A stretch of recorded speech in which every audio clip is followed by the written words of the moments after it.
আপনারা ভালো আছেন নি? প্রিয় ভাই বোনেরা, এই যে আপনারা এখানে আজকে লক্ষ লক্ষ মানুষ আজ এখানে সমবেত হয়েছেন, এই লক্ষ লক্ষ মানুষ সমবেত হওয়ার এই পরিস্থিতি তৈরি করার জন্য হাজারো মানুষ প্রাণ বিসর্জন দিয়েছে গত 15 বছর।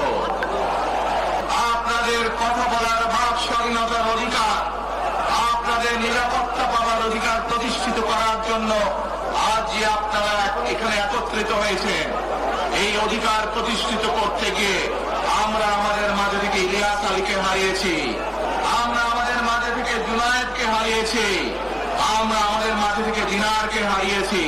সারা বাংলাদেশে গত 15 বছর 16 বছরে যারা এই দেশ থেকে পালিয়ে গিয়েছে 1 বছর আগে, তারা যখন এই দেশের মানুষের টুটি চেপে ধরেছিল, তারা এই দেশের মানুষের বাক স্বাধীনতা কেড়ে নিয়েছিল, তারা এই দেশের মানুষের ভোটের অধিকার কেড়ে নিয়েছিল, তারা বাংলাদেশের লক্ষ লক্ষ বিএনপি সহ লক্ষ লক্ষ সাধারণ মানুষকে গুম খুনের মামলা দিয়ে জর্জরিত করেছিল।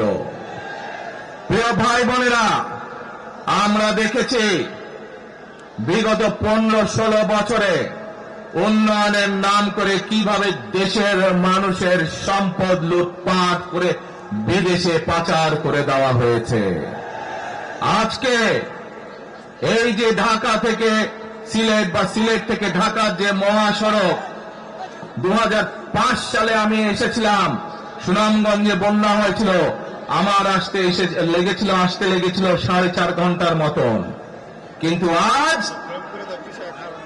আমরা দেখি 10 ঘন্টার মতন সময় লাগে। সিলেটের এই পুণ্যভূমির মানুষ, বহু মানুষ আছেন যারা লন্ডনে যাতায়াত করেন, লন্ডন যেতেও এত সময় লাগে না প্লেনে করে যেতেও। এই হচ্ছে আজকে উন্নয়নের ফিরিস্তি। প্রিয় ভাই বোনেরা, গত 15-16 বছরে আমরা দেখেছি কিভাবে একের পর এক নির্বাচনে ব্যালট বাক্স ছিনতাই হয়েছে, কিভাবে আমিন নির্বাচন হয়েছে, কিভাবে নিশি রাতের নির্বাচন হয়েছে, এবং এই নির্বাচনগুলোর মাধ্যমে, তথাকথিত নির্বাচনের মাধ্যমে বাংলাদেশের মানুষের ভোটের অধিকার তথা রাজনৈতিক অধিকারকে কেড়ে নেওয়া হয়েছিল। আজ আমরা এখানে একত্রিত হয়েছি, সেই মানুষগুলোর জীবনের বিনিময় যারা আমাদের সকলের জন্য রাজপথে নেমে এসেছিল। আমরা আজ এখানে একত্রিত হতে পেরেছি সেই মানুষগুলোর ত্যাগের বিনিময়ে যারা বিভিন্নভাবে নির্যাতিত হয়েছে, অত্যাচারিত হয়েছে, পঙ্গুত্ব বরণ করেছে।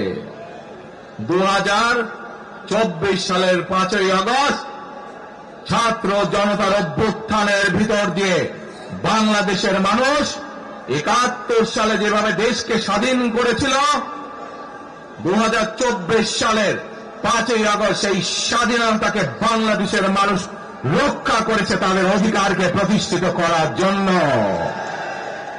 আমরা এই অবস্থার পরিবর্তন করতে চাই। প্রিয় ভাই বোনেরা, আপনারা কি আমার সাথে আছেন এই অবস্থার পরিবর্তন করতে? আলহামদুলিল্লাহ।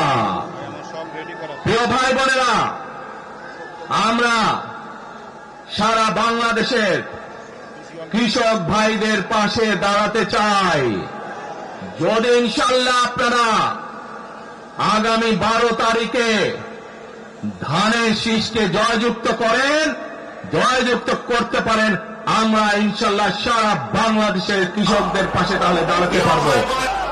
প্রিয় ভাই বোনেরা, কেউ কেউ বলে অমুককে দেখেছি, তমুককে দেখেছি, এবার একে দেখেন।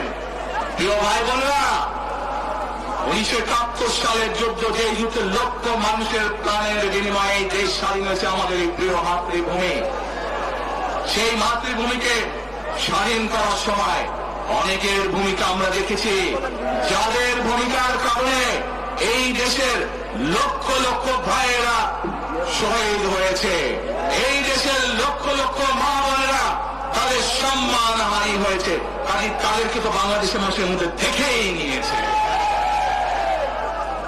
এখন প্রিয় ভাই বোনেরা, এই কুফরির বিরুদ্ধে, এই হঠকারিতার বিরুদ্ধে, এই মিথ্যার বিরুদ্ধে আমাদেরকে ঐক্যবদ্ধ হতে হবে। আমাদেরকে ওই যে টেক ব্যাক বাংলাদেশে থাকতে হবে। আমরা দেশকে স্বৈরাচার থেকে মুক্ত করেছি, এখন মানুষের অধিকারকে প্রতিষ্ঠিত করতে হবে। শুধু ভোট, শুধু কথা বলার অধিকার প্রতিষ্ঠিত করলে হবে না, মানুষকে স্বাবলম্বী করে নিজের পায়ে গড়ে তোলার ব্যবস্থা করতে হবে। প্রত্যেকটি মানুষ, বাংলাদেশের মানুষ যাতে ঠিকভাবে ভালোভাবে খেয়ে পড়ে বেঁচে থাকতে পারে, প্রত্যেকটি মানুষ যাতে নিরাপদে রাস্তায় চলতে পারে, সেই ব্যবস্থা করতে হবে। সেটাই হচ্ছে টেক ব্যাক বাংলাদেশ। ইনশাল্লাহ আগামী দিনে বিএনপি সরকার গঠিত হলে আমরা নবী করিম সাল্লাল্লাহু আলাইহি ওয়াসাল্লামের ন্যায় পরায়ণতার ভিত্তিতে ইনশাল্লাহ দেশকে পরিচালনা করবো।